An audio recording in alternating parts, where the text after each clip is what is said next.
Welcome to the deep dive. Today, we're really plunging headfirst into something I think pretty much everyone struggles with these days, but maybe doesn't talk about much. Focus. Or, well, the lack of it. You know the feeling, right? You sit down, you're all set to tackle that big report, or maybe read a book, learn something new, Yeah. and bang, like 5 minutes in, you're checking your phone or clicking another tab, or maybe just staring blankly out the It window. happens all the time. It's so frustrating. And we usually blame ourselves, don't we? Thinking, oh, I'm just lazy, or I need more discipline. Right. That's the common thought. But what if?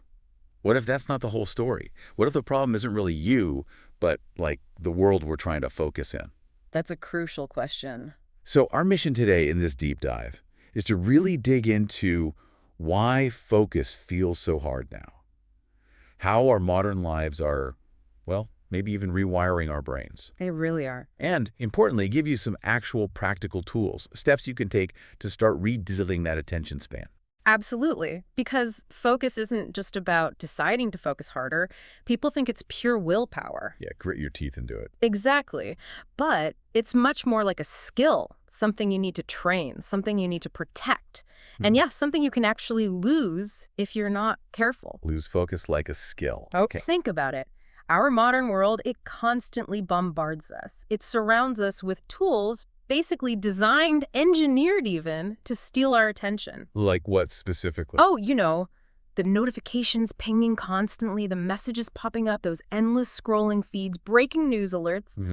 None of that is accidental. Yeah. It's all part of what some researchers call the attention economy. The attention economy. Okay? Yeah. And the currency in this economy, it's your focus. Every app, every website, every little sound your phone makes is competing for that currency. Wow. So it's literally designed to distract us. Precisely. So the big takeaway here is if you're finding it hard to focus, it's probably not a personal failure. It's you trying to function within a system that's actively working against your sustained attention. Okay, so we're living in this attention economy. It's constantly pulling at us. But what's actually going on inside our heads, in the brain when that happens? Is there like a biological reason we're so easily hooked? Because I definitely feel that pull. Oh, absolutely. Let's talk brain chemistry for a second. When you're jumping between tasks, right, or you chase that notification, Yeah. your brain gets a little hit of dopamine. That's the neurochemical linked to reward, to novelty. It feels good, briefly. Like eating chocolate or something. Exactly. Same system. So what happens is we end up training our brains to expect, even crave, these constant little bursts of stimulation, short, shallow hits. Instead of settling into something deeper. Precisely. And over time, your brain literally adapts. Your neural pathways change to expect this constant switching. And that makes sticking with one thing for a longer period much, much harder. Wow. Okay. And you mentioned something called attention residue. I think I know what you mean. It's like, even when I switch back to work, part of my brain is still thinking about that email I just glanced at. That's exactly it. Perfect description. Think of it like leaving a little bit of your mental energy behind every time you switch. The ghost of attention. Yeah, a cognitive cost. Yeah. Researchers have actually measured this. When you switch tasks, even briefly, your prefrontal cortex, the thinking part of your brain, doesn't fully disengage from the old task right away. Ah, okay. So some of its processing power is still stuck on what you were just doing or thinking about doing, like, should I reply to that message, or what's happening on Instagram now? Right. That internal chatter. That's the residue, that mental clutter. And it absolutely kills deep focus. And the worst part, it becomes a habit, this constant state of sort of partial attention. That makes total sense. I remember trying to write something important, and my mind just kept flicking back to some, dumb video I saw 5 minutes before. Couldn't shake it. Yep, that's the residue in action. So it's a real, almost physical feeling of mental clutter. Yeah. Okay, but here's the important part, the good news, right? This isn't permanent. No, definitely not. That attention muscle you mentioned. We can train it again. Absolutely. It takes work like any muscle, but you can definitely strengthen it. Okay, so where do we start? How do we begin rebuilding? Well, the first, and honestly maybe the most powerful step, is to consciously create a focus-friendly environment. Your surroundings, both physical and digital, matter way more than most people think. How so? Think about it. If your phone is right there on the desk, buzzing, lighting up, even if you ignore it, a part of your brain is still monitoring it. Your focus is already compromised. Just by it being there. Just by it being there. So some really simple, actionable things you can do. Put your phone in another room. Seriously. Or at least put it somewhere you can't see it. Okay, that sounds hard but doable. Turn off all the non-essential notifications. You'll be amazed how much quieter your mind feels. Use tools. There are apps and browser extensions, website blockers, or even just the focus mode settings on your phone or computer. Right, create digital barriers. Exactly. And don't forget your physical space. A cluttered desk often means a cluttered mind. Tidy up a bit. The fewer distractions your brain has to filter out, the easier it is to lock on to what you actually want to do. Fewer decisions, less friction. Okay, control the environment. That makes sense. What's next? I've tried things like the Pomodoro technique. Ah, yes. That leads perfectly into the second practical step. Practice deep work, but start small, in bursts. Right, don't aim for, like, 8 hours straight away. No way, you'll just burn out or get discouraged. Start small. The Pomodoro technique is brilliant for this. Set a timer, say 25 minutes. Okay. And for those 25 minutes, you commit. Full focus, one single task. And this is crucial. No phone, no email, no multitasking, just the one thing. Total lockdown for 25 minutes. Exactly. Then, when the timer rings, you take a proper break. 5 minutes, get up, walk around, stretch. Don't check your email on the break. Ah, good point. Then repeat. Do maybe 3 or 4 of those cycles, then take a longer break, maybe 15, 30 minutes. I've actually found when I do that, I get way more done than if I just try to power through for hours. It's kind of amazing. It really is. You feel more energized, too, usually. Less drained than trying to multitask constantly. Totally. Yeah. So, environment, short bursts. What else? Well, the third step is realizing that focus isn't just about your work time. You need to protect your mind during your free time, too. How does my downtime affect my focus time? It's directly connected. Yeah. If all your free time is spent, say, endlessly scrolling social media, watching super short-form videos, constantly flipping between things, Guilty sometimes. we all are, but doing that trains your brain for constant, shallow stimulation. It makes it harder to settle down later for deep, focused work. Your brain starts to expect that constant novelty. It's like I'm practicing distraction in my free time. In a way, yes. So the idea is to consciously choose some balancing activities. Read a physical book. Go for a walk without your phone. Ooh, radical. Yeah.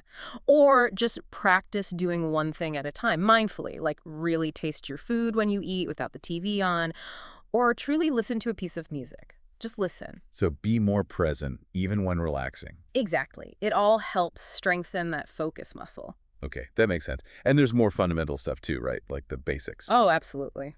Step 4 is huge and often overlooked. Don't underestimate the power of sleep, nutrition, and managing stress. These are the absolute foundations. The bedrock, yeah. You just can't expect your brain to focus deeply if your body isn't getting what it needs or if it's constantly stressed out. So how does that play out specifically? Well, the sleep deprivation, like getting less than 6 hours consistently, major hit to cognitive function, including focus. Bad diet, lots of sugar, processed foods, leads to energy crashes, brain fog. Impossible to concentrate then. Right, the afternoon slump. Exactly. And high stress. Chronic stress puts your brain in fight or flight mode. It's scanning for danger, not trying to deeply analyze a problem. Focus goes out the window. So the basics really matter. They're non-negotiable. Hydrate. Eat real food. Move your body. Get enough sleep. Find ways to manage stress, even just taking a few deep breaths. These aren't optional extras for focus. They're essential. Got it. Environment, short bursts, protect free time, manage the basics. Is there one more? There is. And it's maybe a bit surprising. The fifth practical step is to actively train your attention with boredom. With boredom. We usually try to avoid boredom at all costs. Exactly. We fill every spare second, don't we? Waiting in line, commute. Out comes the phone. We've become allergic to stillness. Guilty again. But here's the thing. Intentionally embracing a little bit of boredom, a bit of stillness, actually strengthens your ability to just be present. It builds mental resilience against distraction. So how do you practice boredom? Try this. Just sit quietly for 5 minutes. No phone, no music, no book, no stimulation. Just sit. 5 minutes. Yeah. Just sitting. Just sitting. It will probably feel really uncomfortable at first. Agitated, maybe bored, maybe your mind will race. That's normal. I can imagine. But if you stick with it, practice it regularly, over time, your brain becomes less jumpy, more stable, better able to sustain attention when you need it. It's like building focus from the ground up in the quiet moments. Wow. Training with boredom. Okay. That's a lot to think about. It is, but it's powerful stuff. So let's kind of wrap this up then. The main takeaway from this deep dive seems to be, if you're struggling to focus, It's likely not, because you're fundamentally lazy or undisciplined. Right. It's much more likely a response to the environment. Yeah, your brain is just overwhelmed trying to cope in a world that's actively designed to fragment your attention, to pull you in a million directions. Constantly. And this is the empowering part, you can push back. You can regain control by being intentional about your space, your habits, how you manage your time and energy. Absolutely. You can redesign your personal world to support focus. It puts the power back in your hands. And zooming out, just think about how important focus really is. It's honestly the foundation for almost everything meaningful. How so? Well, without focus, you can't learn deeply. You can't produce high-quality work efficiently. You can't think clearly, solve complex problems, or be truly creative. It underpins everything else. It really does. But the flip side is exciting. When you cultivate focus, when you protect that attention span, you unlock so much potential. You can achieve incredible things. That's a hopeful thought. It is. So maybe the challenge for you listening right now is just to pick one thing, one small habit from today's discussion. Maybe putting the phone away for 25 minutes. Maybe trying that 5 minutes of boredom. Just start somewhere small. Exactly. You don't need perfect focus overnight. Just aim for, a little bit more focus today than yesterday, then build on that. Progress, not perfection. That feels achievable. Uh, Well, thank you so much for walking us through all of that. And thank you, our listener, for joining us on this deep dive. it was a great discussion. As you go about your day, maybe take a second to notice. What are the things that tend to steal your focus? And what's one small step, just one thing, you could try today to start reclaiming some of it? Until next time, stay present, try to stay focused, and keep moving forward.